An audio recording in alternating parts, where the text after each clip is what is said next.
Hello Anjali बेटा, कहाँ busy है आज तू? मैंने सुबह से तुझे 4-5 बार फोन कर लिया, तूने एक भी बार मेरा फोन नहीं उठाया। आपको तो पता है माँ नंदोई जी आए हुए हैं। आए हैं क्या? वो तो यहीं पे डेरा डाल के बैठे हुए हैं, साथ में नंदरानी भी है। दिन भर उनकी नई फरमाइशें रहती, कभी कुछ बना लो कभी कुछ बना लो।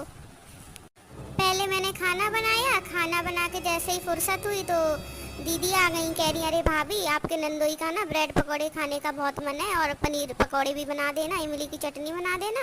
जब तक मैंने वो बनाई तब तक फिर माँ जी को चाय दी, उसके बाद किचन साफ़ किया, बर्तन साफ़ किया, शाम हो गई। अब बताइए मम्मी, मुझे तो बिल्कुल टाइम ही नहीं मिलता। अब मुझे फुर्सत मिली तो सोच रही थी लाओ 10 मिनट के लिए लेट लूँ, जब तक आपका फ़ोन आ गया।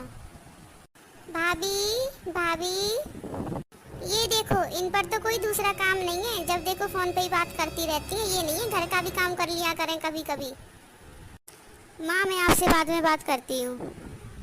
क्या हुआ दीदी, कुछ काम था क्या? रात के खाने में क्या बनाओगी? आपको तो बताइए दीदी कि रात के खाने में अपने यहाँ पे दाल चावल रोटी ही बनता है। भाभी जो डेली बनता है ना, आप अपने और अपने घर वालों के लिए बना लेना। मेरे और मेरे हस्बैंड के लिए तो आप चाउमीन और मंचूरियन बना देना, ठीक है ना? और जाइए अभी से तैयारी करना शुरू कर दीजिए। मुझे ना करेक्ट 9 बजे खाने की आदत है, ऐसा ना हो कि आप 10 बजे तक किचन में ही रहें और बना भी ना पाएं। दीदी मैं ये सारी चीज़ें रोज़ रोज़ कब तक बनाती रहूँगी? आप खाना नहीं खा सकती हैं क्या एक दिन? आप ये तो बताइए, आप रोज़ रोज़ ऐसी चीज़ें बनवाती हैं, इन सब चीज़ों को खाने से तबीयत भी तो ख़राब हो जाती है। नंदोई जी को पूरे 10-11 दिन हो गए हैं यही सब चीज़ खाते खाते। आप खुद सोचिए अगर उनकी तबीयत खराब हो गई तो। दाल चावल रोटी सब्जी रायता ये सब भी तो खाना जरूरी होता है ना। भाभी आप कैसी बातें कर रही हैं? अगर माँ को पता हो गया ना तो वो आपसे बहुत नाराज हो जाएंगी। और आपको तो सिर्फ दामाद के लिए खाना बनाना है, दामाद ना भगवान के बराबर होता है। आप कैसी बातें कर रही हैं? और हाँ भाभी, आपके घर पे दामाद की इज्जत नहीं होती होगी, मेरे घर पे तो बहुत होती है। समझ में आया आपको? देखो भाभी मुझे कुछ भी नहीं पता, मैंने आपको ना पहले से ही बता दिया, इनके लिए मंचूरियन और चाउमीन ही बनेगा। आपको चाहे अच्छा लगे चाहे खराब लगे, आपको बनाना पड़ेगा। और आप अभी आइए और पूरी तैयारी करके रखिए। जाइए जाइए अभी से सब्जी काटना शुरू कर दीजिए ताकि टाइम पे खाना बन जाए। समझ में आया? मुझसे बहसबाजी करने की ज़रूरत नहीं है। अभी अभी तो मैं बिल्कुल काम करके फ्री हुई हूँ। सोचा था 10-15 मिनट आराम कर लूँगी, अब ये देख लो अभी से ही शाम की फरमाइश आ गई। अरे दीदी की सास का फ़ोन, लाओ बात करके देखती हूँ किस लिए मेरे पास फ़ोन कर रही हैं। हेलो, हाँ मौसी जी नमस्ते, कैसे याद किया?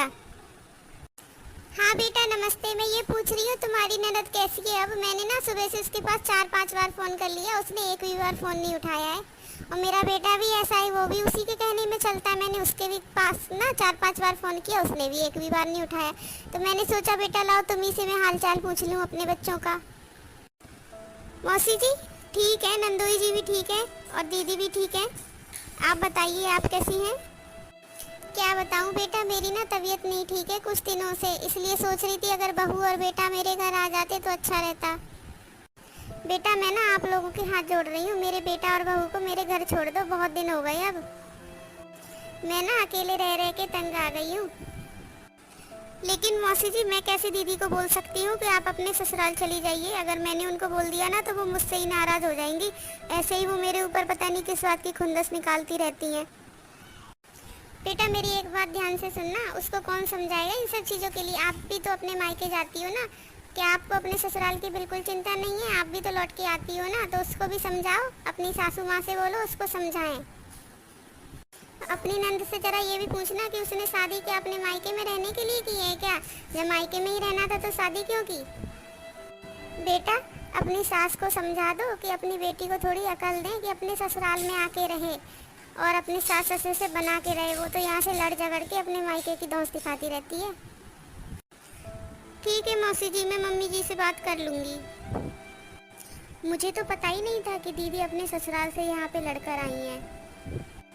माँ जी से बात करनी पड़ेगी इस बारे में। माँ जी ज़रा इधर आइए। हाँ बहू तूने मुझे बुलाया? हाँ माँ जी, मुझे ना आपसे बहुत ज़रूरी बात करनी थी। वो ना दीदी की सास का फ़ोन आया था।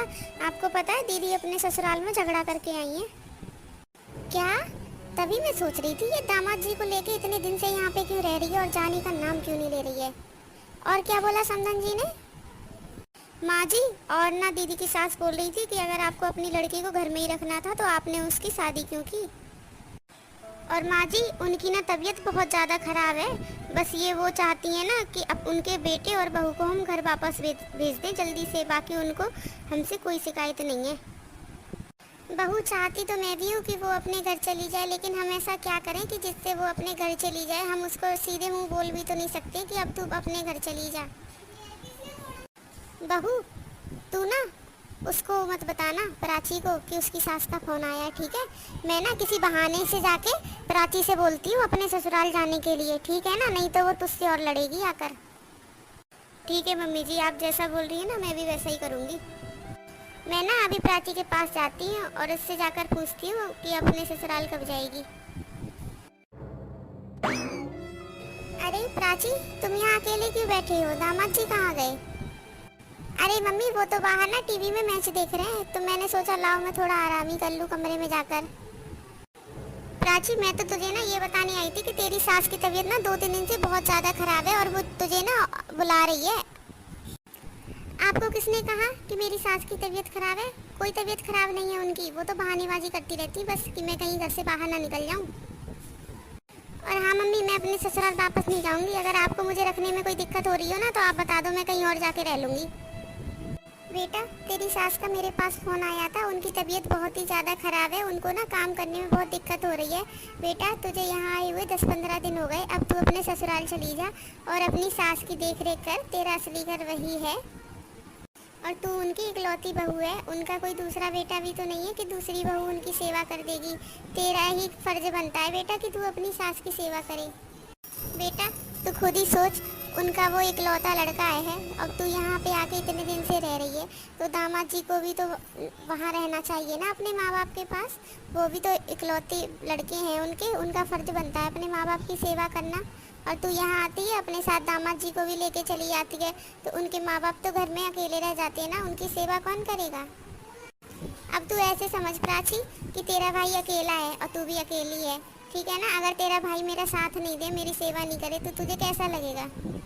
अगर भाई ने ऐसा किया ना आपके साथ तो मैं तो भाई से खूब झगड़ा करूँगी।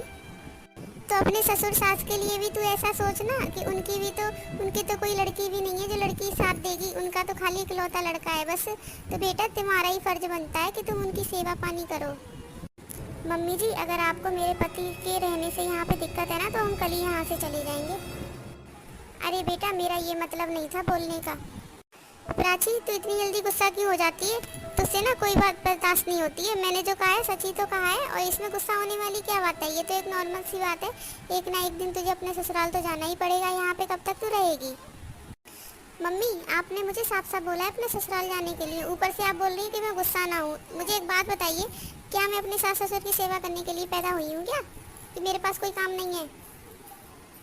देखो प्राची, तुम्हारे सास ससुर अब बूढ़े हो चुके हैं, तुम्हारा फर्ज बनता है उनकी सेवा करना। अभी कल को हम बूढ़े हो जाएंगे तो तुम्हारे भैया भाभी तो भी हमारी सेवा करेंगे। मम्मी, मेरी ना अच्छी तरह से समझ में आ गया, आप मुझे और मेरे पति को यहाँ से भगाना चाहती हो। मैं कल सुबह होते ही यहाँ से चली जाऊँगी, ठीक है ना? तब आपके कलेजे में ठंडक मिल जाएगी। हे भगवान, मेरी इस बेटी में कम अकल आएगी, ये तो कम अकल ही रह गई, इसमें तो बिल्कुल दिमाग ही नहीं है। अपना अच्छा बुरा ये कुछ भी नहीं समझती है। कौन इसे समझाए कि ये एक साथ दो परिवार को खराब कर रही है, अपने ससुराल को भी और अपने मायके को भी। इसको अभी ये समझ में नहीं आ रहा है कि कब तक इसके भाई और भाभी इसको बर्दाश्त करेंगे। एक ना एक दिन तो वो बोल ही देंगे। कब तक इसके पति को और इसे बर्दाश्त करेंगे? रोज़ रोज़ नई फरमाइश करते हैं, कोई अब आजकल बर्दाश्त नहीं करता है दूसरे की इतनी बातों को। और इन सब चीज़ों से तो प्राची की ज़िंदगी नहीं कटेगी ना। और ऐसे ही दामाद जी हैं, उनको तो अपनी कोई फिक्र ही नहीं है, ना ही अपने माँ बाप की फिक्र है और ना ही अपने काम धंधे की। 10-15 दिन से अपना काम धंधा छोड़ के यहाँ पर आके बैठे हुए हैं। पता नहीं कब समझेगी मेरी बेटी।